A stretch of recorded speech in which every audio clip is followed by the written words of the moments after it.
Bienvenue sur Leadershift, le podcast qui fait bouger votre leadership.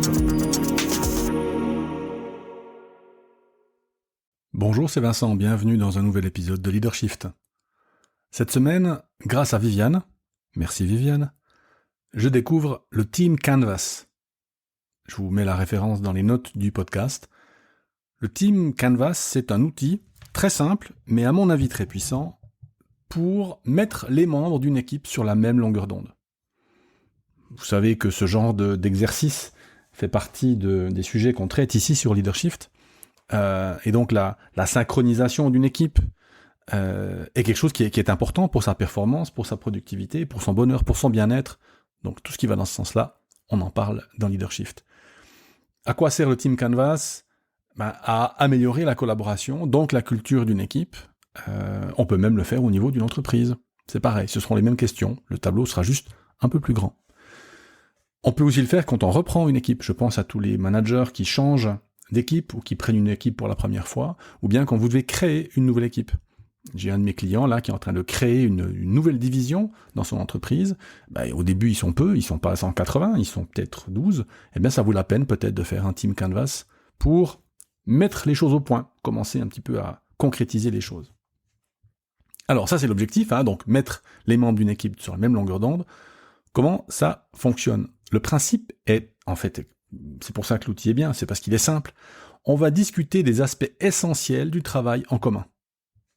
Qui sommes-nous ? Que voulons-nous ? Comment voulons-nous fonctionner ? Et, bonus, quelle est notre raison d'être ? Mais ça, on en parlera à la fin. Qui sommes-nous ? Que voulons-nous ? Comment voulons-nous fonctionner ? Alors, ce ne sont pas les questions qu'on pose, parce que si on pose des questions comme ça, on ne va pas forcément arriver à grand-chose. L'aspect intéressant du Team Canvas, c'est que vous avez en ligne, à l'adresse theteamcanvas.com, qui est dans les notes du podcast, vous avez un template à télécharger gratuitement, en anglais, en français, je crois qu'il y a aussi l'allemand et quelques autres langues, qui vous est proposé. Vous avez besoin de rien inventer. Et donc, ces 3 questions principales, qui sommes-nous, que voulons-nous, comment voulons-nous fonctionner, sont en fait déclinées en petites cases de taille variable. Alors, dans la catégorie qui sommes-nous, il y a 3 cases, 3 questions. Qui sont les personnes et les compétences ? Et les fonctions ? Quelles sont les forces et les ressources de l'équipe ? Et quelles sont les faiblesses et les risques de l'équipe ? Ça, c'est le qui sommes-nous. Ensuite, il y a le que voulons-nous ? Alors, il y a les objectifs communs, et il y a les objectifs personnels. Et ensuite, il y a le comment voulons-nous fonctionner, et là, il y a les besoins et les attentes, les valeurs et les principes, les règles et les activités. On va se concentrer sur ces choses-là. Donc ça vous fait, je compte bien, 8 questions à poser à votre équipe. Alors, personnes et compétences. La première, c'est très simple, il s'agit de mettre les noms des gens, et alors, si vous êtes en hiérarchique, en général, vous allez mettre la fonction, responsable, machin, spécialiste, XY. Si vous êtes en organisation plate ou semi-plate, vous allez pouvoir mettre les rôles et diverses fonctions qui sont occupées par les gens. Donc là, c'est assez simple, personne et compétences ou personne et fonction. On peut d'ailleurs faire les deux. On peut faire personne, compétences et fonction. C'est vous qui choisissez en fonction de votre équipe. Dans le qui sommes-nous, deuxième case à remplir, quelles sont les forces et les ressources de l'équipe ? Alors vous verrez, quand vous le faites, les gens vont dire je sais programmer en C#, je sais traduire de l'anglais au français, et n'hésitez pas à demander mais quelles sont aussi les forces relationnelles que nous avons. Quel est le réseau que nous avons ? Qui est-ce que nous connaissons ? Avec qui est-ce que nous avons de bonnes relations ? Et les ressources, alors typiquement les relations sont des ressources, mais qu'est-ce qu'on a comme ressources ? Qui on peut appeler ?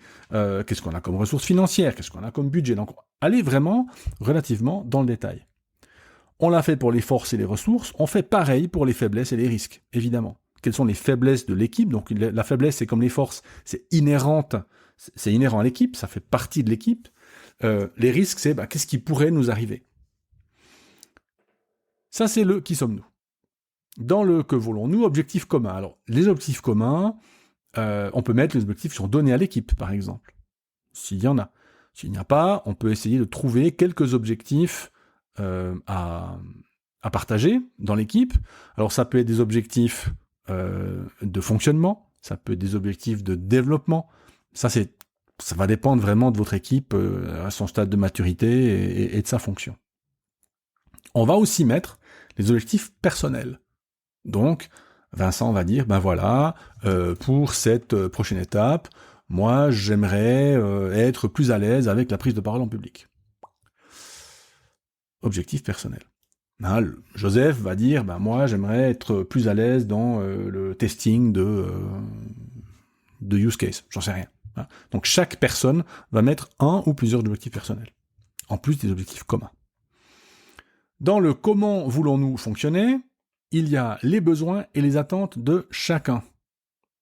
Besoins et attentes. Donc besoin en termes de qu'est-ce qu'il nous faut pour fonctionner, qu'est-ce qu'il me faut pour fonctionner, on est aussi dans le trait concret, dans le trait personnel, et les attentes de chacun et de chacune. Ce ne sont pas des attentes, je dirais, très... on n'est pas en train de plotter les nuages, c'est vraiment les attentes de chaque personne. Ben, moi, je m'attends à ce que les gens soient à l'heure au début des réunions. Moi, je m'attends à ce que mon manager me donne du feedback. Moi, je m'attends à ce que... etc. Et on fait l'ensemble de ça. Valeurs et principes, pareil. Sur quelles valeurs voulons-nous organiser notre travail en commun? Sur quels principes voulons-nous organiser notre travail en commun? Et enfin, règles et activités, c'est un peu les règles de vie, les activités de base. Alors, il y aura un daily meeting tous les matins de 15 minutes, il y aura une réunion d'équipe une fois par mois, il y aura des one-on-one toutes les semaines, vous allez mettre tous les rituels, on parle souvent dans Leadership, tous les rituels qui rythment la vie de l'équipe. Vous voyez que dans ces 8, en fait, il y en a 2 qui sont hyper standards, qu'on fait quasiment tout le temps. On sait qui il y a dans l'équipe, personnes et compétences et fonctions, et on sait quels sont les objectifs de l'équipe, en général.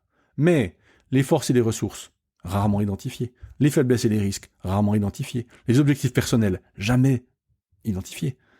Parce qu'on dit, il y a des espèces d'objectifs cachés. Alors ça ne veut pas dire que les gens ne vont pas les garder pour eux, mais ils ont une excuse de moins de ne pas les communiquer. Les besoins et les attentes.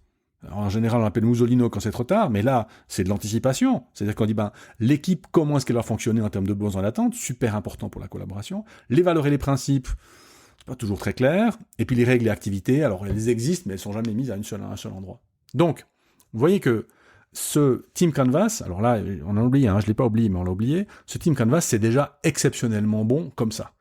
Vous avez à un seul endroit quasiment l'ensemble du fonctionnement de votre équipe. Ce qui veut dire que, par exemple, demain, vous intégrez quelqu'un, vous le mettez devant le Team Canvas, et puis en 10 minutes, pas dire qu'il a tout compris, mais la personne a l'opportunité de voir l'équipe dans son fonctionnement, dans ses objectifs, etc. J'ai laissé la raison d'être l'an dernier, parce que Viviane me disait que lors du Team Canvas, parce qu'elle l'a fait avec son équipe, c'est une des cases qui pose le plus problème. La raison d'être. Parce que c'est pas clair. Parce qu'en fonction de l'entreprise dans laquelle on travaille, imaginez vous faites, je sais pas moi, des pièces pour des pièces qui vont dans des pièces, qui vont dans des objets, qui vont dans des moteurs, qui vont dans des avions. La raison d'être, c'est pas simple, quoi. Mais moi, je vous encourage, et d'ailleurs les personnes qui proposent Team Canvas, ce sont deux ingénieurs. Faites réfléchir les gens sur la raison d'être et laissez reposer un moment. Laissez reposer, c'est pas très clair. C'est pas très grave, pardon. Par contre, la raison d'être, vous savez, c'est ce qui fait que nous existons. C'est pour quelles raisons nous existons. À quoi est-ce que nous servons? Pourquoi est-ce qu'il y a une équipe marketing? Pourquoi est-ce qu'il y a une équipe qualité? Pourquoi est-ce qu'il y a une équipe, etc. À quoi ça sert? Et vous verrez dans le Team Canvas, elle est au centre du dispositif. Et moi, je vous conseille de terminer par ça. L'ordre dans lequel je vous ai donné les 9 cases n'est pas l'ordre qui est proposé par les gens qui l'ont donné. Moi, je trouve que l'ordre qu'ils donnent n'est pas... Je trouve moins logique que le mien. C'est pour ça que je vous propose le mien, d'ailleurs. Mais vous allez sur le site et vous trouvez le leur. C'est pas un problème. Et donc, moi, je vous recommanderais de terminer par la raison d'être. Alors, vous voyez que dans ce principe, ce ne sont que des questions. Ça veut dire que le Team Canvas crée le contexte, le canevas. Canvas en français, c'est le canevas. Donc, vous allez proposer la toile à l'équipe, et du coup, le contenu ne sera pas déterminé à l'avance. C'est pour ça que, vous voyez, c'est un exercice qui favorise déjà le travail collaboratif, qui favorise déjà l'expression de certaines attentes, l'expression de certains non-dits. Et donc, le fait de faire cet exercice-là, en tant que tel, même si le résultat n'est pas bon, même si le résultat n'atteint pas vos espérances, vos attentes, c'est pas très grave. vous avez déjà un début de collaboration qui s'installe. Ou si vous n'avez pas de collaboration, vous avez déjà un bon diagnostic sur ce qu'il faut absolument corriger. Alors comment ça se déroule ? Alors environ 2 heures, pour un team de 8 à 10 personnes, ça peut être moins. Vous pouvez le faire en ligne, si vous avez un team remote, vous avez utilisé le whiteboard, soit le whiteboard qu'il y a dans le tableau blanc qu'il y a dans Microsoft Teams, vous pouvez aller sur Miro, vous pouvez aller sur Mural, en général Mural M-U-R-A-L, Miro M-I-R-O, comme le peintre, sans l'accent sur le haut. Vous pouvez utiliser n'importe quel tableau blanc en ligne, ça fonctionnera bien. Et vous pouvez du coup le sauvegarder en PDF, etc. Il y a souvent dans ces logiciels, d'ailleurs Miro, Mural, des versions gratuites, donc n'hésitez pas. Vous pouvez évidemment le faire en personne. Évidemment, je vous recommanderais de le faire en personne, mais si vous pouvez pas. Avec au moins une feuille de flipchart, mais idéalement peut-être 2, collées les unes aux autres.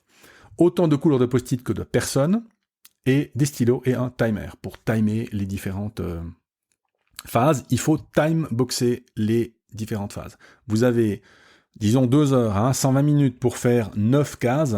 Vous voyez que ça vous fait, je compte pas trop faux, ça va faire un quart d'heure. Entre un quart d'heure et ouais, c'est ça, à peu près 10 minutes, un quart d'heure par sujet. Certains prendront 5 minutes, d'autres prendront 15 minutes, 20 minutes. Il faut le timer, d'accord ? Si vous n'y arrivez pas, c'est pas très grave, vous allez y revenir.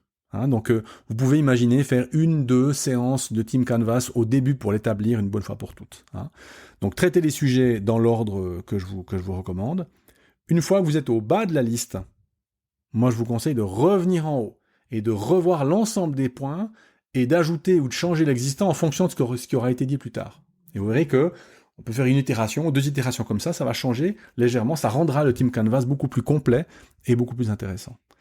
Moi, je vous conseille de revoir le Team Canvas tous les 3 à 6 mois, à peu près, parce que c'est un exercice qui va être récurrent, ça sera l'occasion de rediscuter, et ça sera plus court. La révision, elle prendra peut-être, je sais pas, une heure, 30 minutes, 1 heure, mais c'est une bonne occasion de rediscuter de la collaboration, des attentes de chacun, les objectifs, du fait qu'on les atteigne en équipe ou pas. Coopta fera l'exercice lors de la prochaine réunion d'équipe.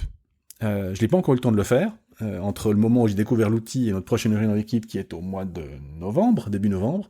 Donc on va le faire, parce que je pense que c'est une très très très bonne occasion pour nous, puisqu'on vient d'onboarder des gens, on vient là, ça vient de changer un petit peu, donc je pense que l'exercice tombe à point nommé.